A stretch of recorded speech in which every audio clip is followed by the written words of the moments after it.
Hi Linda, and welcome. Hi Vic, lovely to be here. Good to have you here. So, Thank you. why do you think it's hard for people to ask for a promotion? So many people come to us and talk about how it's difficult for them to ask the question, but they're happy to tell us that they want a promotion. Yeah, I think 9 times out of 10 it comes down to fear. Really, that's what gets in the way of us doing most things in life. I think it's fear of rejection, fear of being judged, fear of would this be a career limiting move if they say no. And then there's that whole piece of imposter syndrome. Am I actually up for this? I might feel pressure that I should get a promotion or everyone around me is. But do I feel like I've got it in me? Am I good enough to do it? And then probably the last one is just that the increased responsibility that would come if I get the promotion.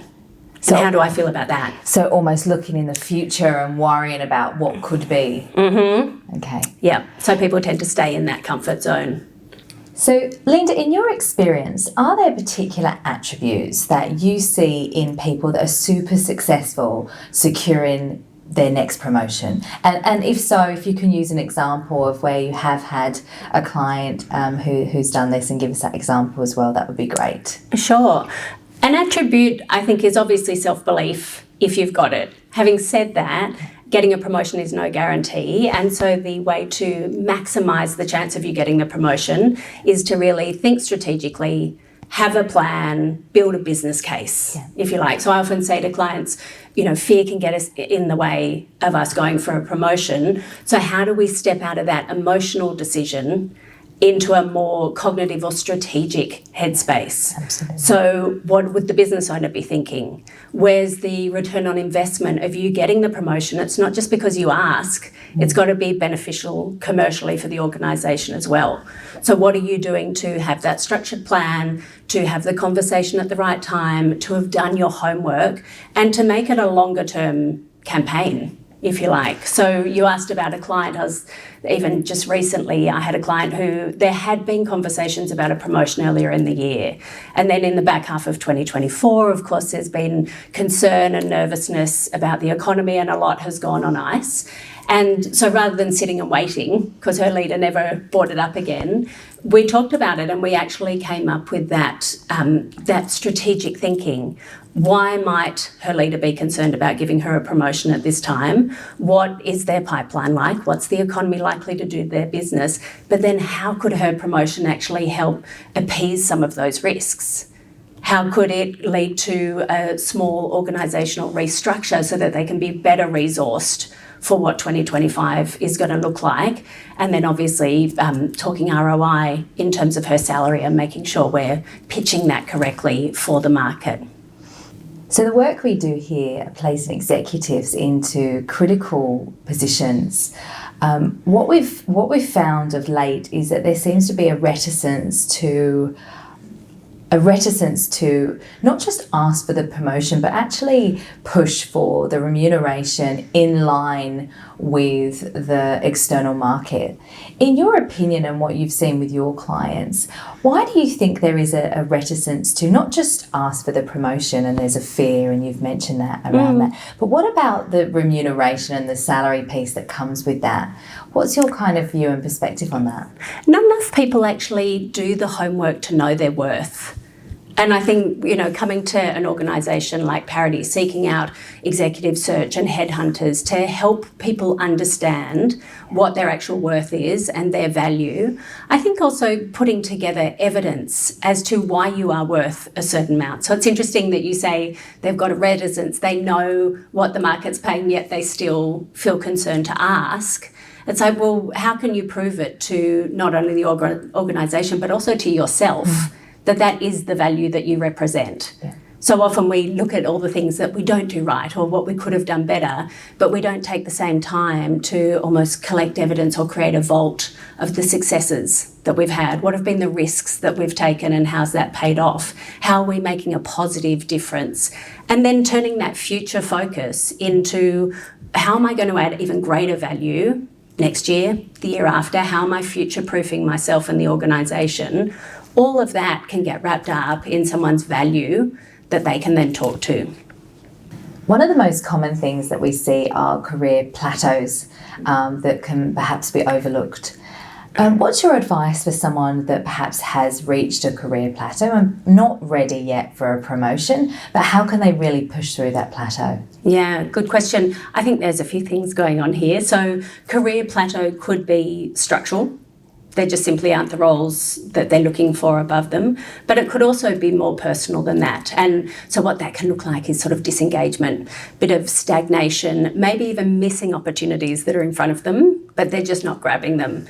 So I think if you sense that, if you sense a bit of a plateau, is to, first of all, just self-reflect and maybe even a bit of self-care. Have you plateaued mentally, as in you're no longer challenged and you need that next thing? Have you plateaued physically? Are you burnt out? Yeah, absolutely. A lot of people are really struggling. So the last thing they have the energy to do is to go for a bigger role.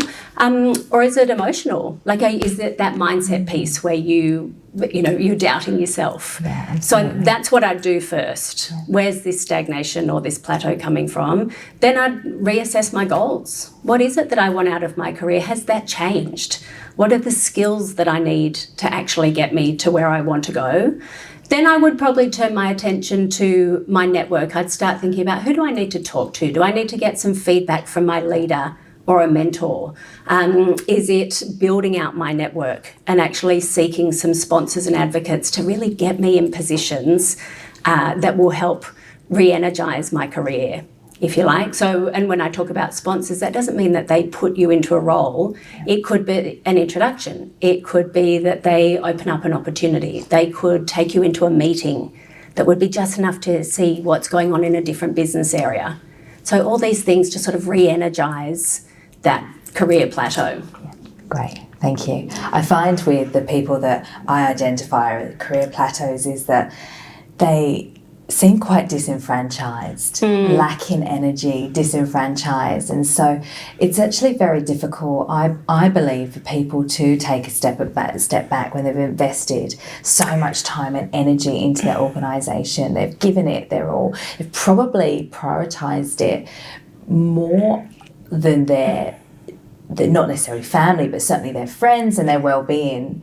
And so how do people like yourself have this conversation with individuals that you can clearly see are disenfranchised, burnt out, over it, whatever you want to do, that are probably really not serving them in the corporate world? How do you call them to account and say, hey, my observation is that you're just a bit pissed off, or you seem, or you're coming across like that? How do you approach those conversations? At that point, I think it comes down to brand. So okay. What we want to make sure is, even if you're feeling that way right now, and we can talk to that in a moment, but let's mitigate any brand damage. Okay. Right? Recency bias is a thing. People remember their most recent experiences of you. So you might have been fantastic for 10 years in that organisation. Don't blow it up at the end because you're disenfranchised. So that would be the first, thing I'd put them on notice for. The other thing is to look and go, okay, what is actually going on? How can you re-energise? And also with a career plateau, sometimes it's actually okay just to sit. We've gone through COVID, we've gone through economic upturn, there's been a lot going on. Yeah. Organisations have needed people to do a lot more with a lot less. Yes. People are genuinely tired. So that can be another opportunity to say, are you happy just to sit, and how do we use this time as almost not a waste of time, but foundational to other things? Just recalibrate, reprioritise, take a moment. And reconnect with your network. Internal and external, like just have coffees, just keep your fingers on the ground, understand what's going on in the business, but with no real intention that you're going to jump on it, but just to remain aware, remain visible, and keep protecting your brand. And as I say, most of all, don't become contagious in any negativity. Yes, okay. At Parity, we support our candidates a significant amount when it comes to promotions, specifically to do with a roadmap and a plan. We call it the heist because it's a bit of fun. So what the heist is a 9 to 12 month process of before you're looking to get that promotion.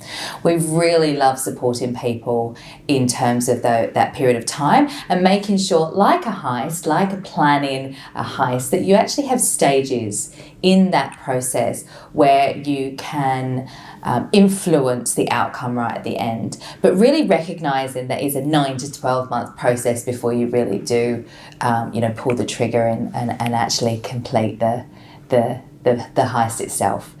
So what's your advice or any key sort of points in that process that you think you can talk to? Yeah, sure. I loved the heist, by the way. I think that's so cool. So definitely having a plan, and certainly for a lot of your candidates, they're in project roles, they're in transformation marketing. Think of your career in the same way that you would a campaign or a project. You wouldn't just launch in, you would have that strategic plan with the milestones, etc. So to have that mindset, I think one of the key things, you speak about 9 to 12 months, in that period, know your HR's remuneration calendar. When are these key decisions actually made? Because you need to be aligning your heist or your plan with that. Really thinking about what are the organisation's goals, what's the vision, what are they focusing on in the next 12 months, and how are you going to actually align your promotion to making that more successful for the organisation. I would think about communicating your goals and aspirations. There's no point only you knowing that you're going for a promotion or that you've got your sights on a particular role or opportunity. So who are the key people that you need to communicate that to? Be role ready. And so what I mean by that is really think about what are the skills and qualities that I need when I get the role and to be successful in it, but also don't wait till you're 100% there. I see people, especially women, really hold off until they're 100% ready for the role. And then, of course, they get it and they're bored.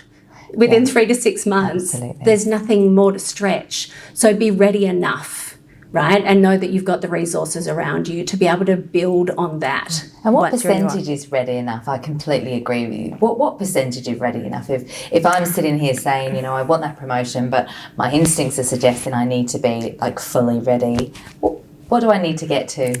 Look, we've all heard probably the most overused stat ever of women need 8 out of 10, men need 3 out of 10. Yeah. I would say the gap is sufficient enough that you feel mildly uncomfortable, but that you are furnishing yourself with the resources around you that you're going to need, right? So do you have a mentor who's been there before? Do you have the right brand in the organisation and the right network and influencers to be able to support you? Have you got the right team to be able to achieve this success? So it's partly knowing that you're ready enough, but also knowing that when you're in, that gap is something that you can at least semi-confidently lean into. Great. So I'd love to talk now about feedback. Yep. And my favourite expression at the moment is feedback is a gift. However, I have been on the recipient or the receiving end of some bad feedback early on in my career, and it really knocked my confidence and my confidence for six quite a lot. So what's your perspective on asking leaders for feedback? And once you do that, what's the next stages from there? How do you implement that feedback and handle it?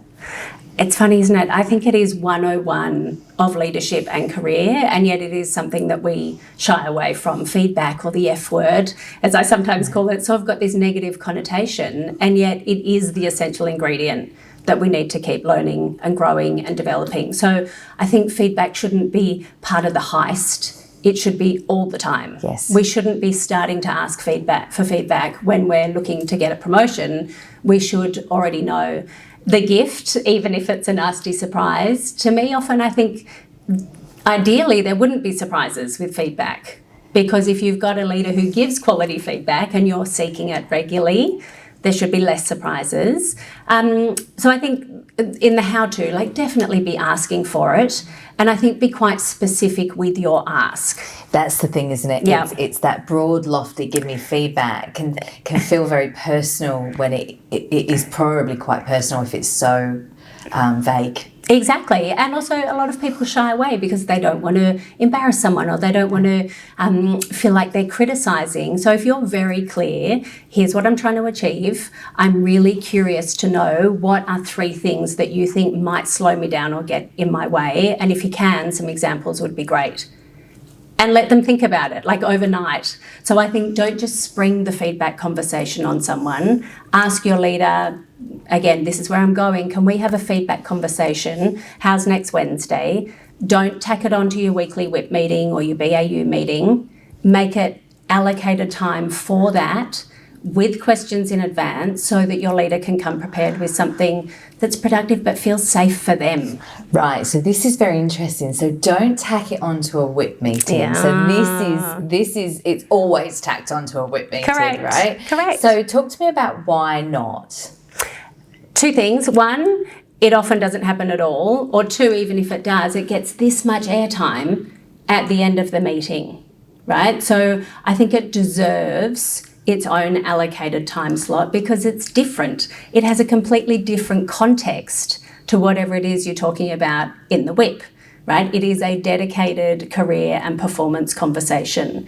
What I also see, and you probably hear this too, is that feedback conversation is booked and then we get started and it instantly becomes a WIP meeting. Right, so it goes the other way around as well. No, you want to talk about that, but before we do, can we just have a look at where this project's at? Something super urgent that has come up. Yeah. Exactly. Okay. So I think it is important to have the confidence to keep the conversation as it was meant to be, and even say to your leader, understand that that's important, happy to talk about this in this meeting. Can we please do the feedback bit first, and then we'll finish off with the WIP part, because the WIP part will always happen. The feedback part will not always happen. Awesome. So just prioritise it goes first. Yeah, great. So I think we all recognise that networking externally is super important. I think the audience here would be very, very clear on that. But I'd like to talk about the difference between the external networking and the importance of internal networking, specifically when it is regarding getting a promotion. What are the differences and what are the things that people need to keep in mind? Absolutely. Assuming we love the organisation that we're working in because we're going for a promotion, your internal network is obviously going to be more important to that than an external network. I also like the fact that internal networking, it's more deliberate. You're actually looking around your organisation, you're highlighting or pointing to key people who will be able to support you in that. With external networking, for example, going to an event, I think of it as a bit more spray and pray. It's a bit more organic and you're hoping to meet the right people. So internal is actually easier, I believe, and also especially for introverts who the thought of going to a 100-person event would be horrific. Lean on your internal network because you're building these deeper, more connected relationships. Yeah. So again, I think get into that strategic headspace. You're going for a promotion. Who can help you with information you might not be privy to? Who's walked this course and might be able to fast track, whether it's your introductions or advice? Are there certain sponsors? So these are the people who are in those key decision-making rooms that you're not in. Who are those raving fans? And what do they need to know about you?